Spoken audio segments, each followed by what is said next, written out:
Hi and welcome to Uncorked, Unscrewed, and Unfiltered. This video is going to be about how to wine taste. The first part is going to be all about the eye. Now, when you have a glass of wine, doesn't matter what color, you look at the clarity. Now, this you do by tilting the glass about 45 degrees, then holding it against something white. So let's say you have a tablecloth, and then you just hold it like that. Kind of, you can see on top, see through, you can see every angle. Or like I do, I have a piece of paper here, and just checking for any maybe murky, hazy swimming stuff. Now, when you look at it, and it's brilliant, it's clear, it might be a little murky, doesn't matter, it's fine, you can go ahead, drink it up. Now, if there are some, let's say if it's a bit murky, a bit hazy, then you have to kind of see, what's swimming around in it, what kind of particles. Now, the particles you will see are sediments, and that means dead yeast cells, so which have been settled at the bottom of the bottle.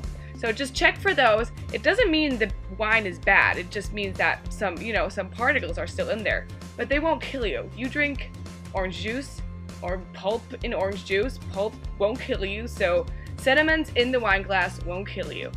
Most of the time, you'll see them in old wines because, of course, they've been stored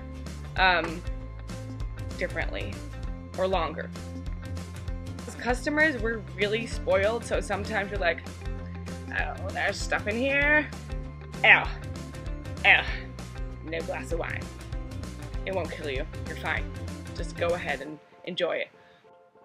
I guess what you don't want in your wine is a lot of, usually you can see through the wine to the end of, you can see the tablecloth, you can see the white paper.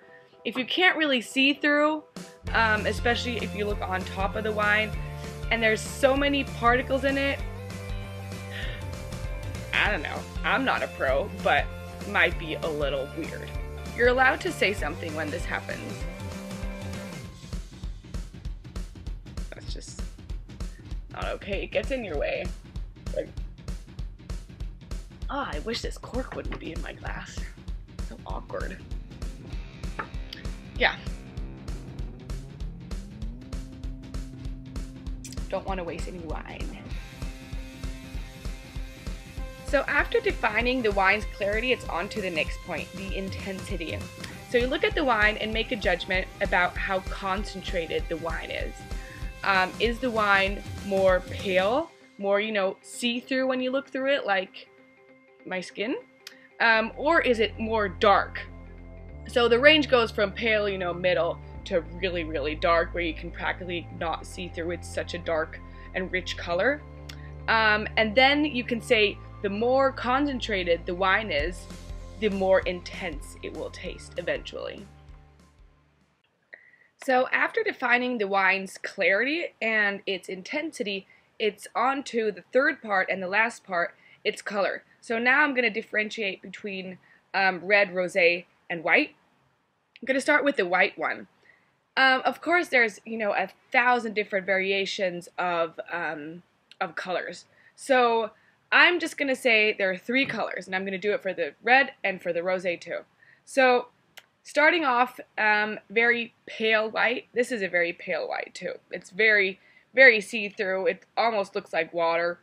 You can compare it to Lady Gaga's hair, more like platinum blonde on top in this picture.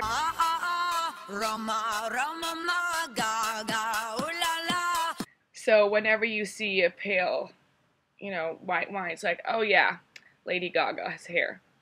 Then there's a middle one, which is more golden. So let's say it's more goldish, maybe a little nutty. Like Beyonce's video clip, 1 + 1 is you, or 2, I don't know. 1 + 1 = 2, and it's me and you. That's what some wines actually look like. Very gold, dark yellow, bit honey. And then there's a third one, more amber, so more brownish, like in this picture, Julia Roberts' hair. I love it up here. So not only do we change over time, like Julia Roberts is getting older, but also the wine gets older too and changes its color, gets a little darker. Also, yeah, the white wine changes, gets darker. I am so confused.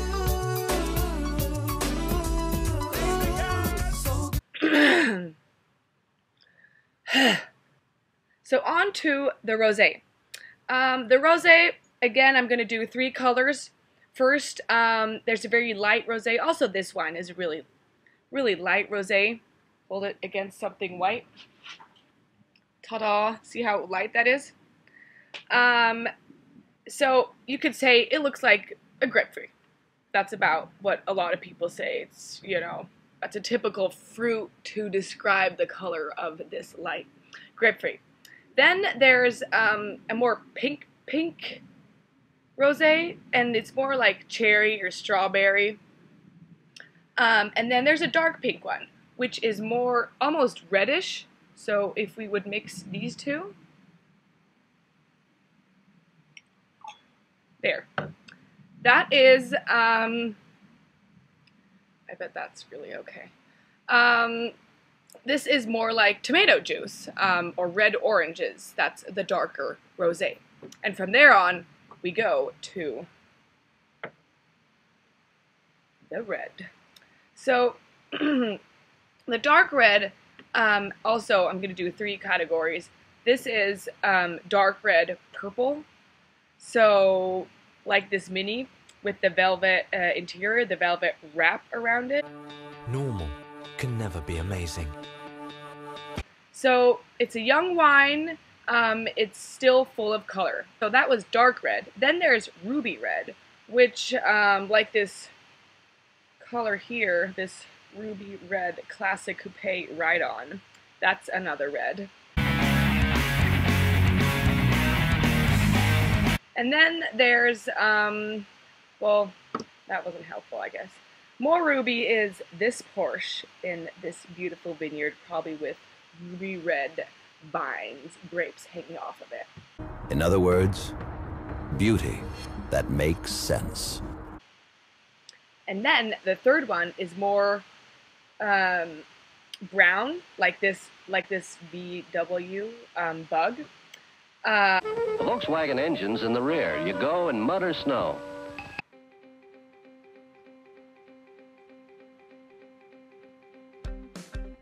So this video was about how to examine the wine just by looking at it. Please check out the next videos with the nose, with the mouth, and the judgment at the end. Thank you so much for watching, and don't forget to visit Uncorked, Unscrewed, and Unfiltered. Bye!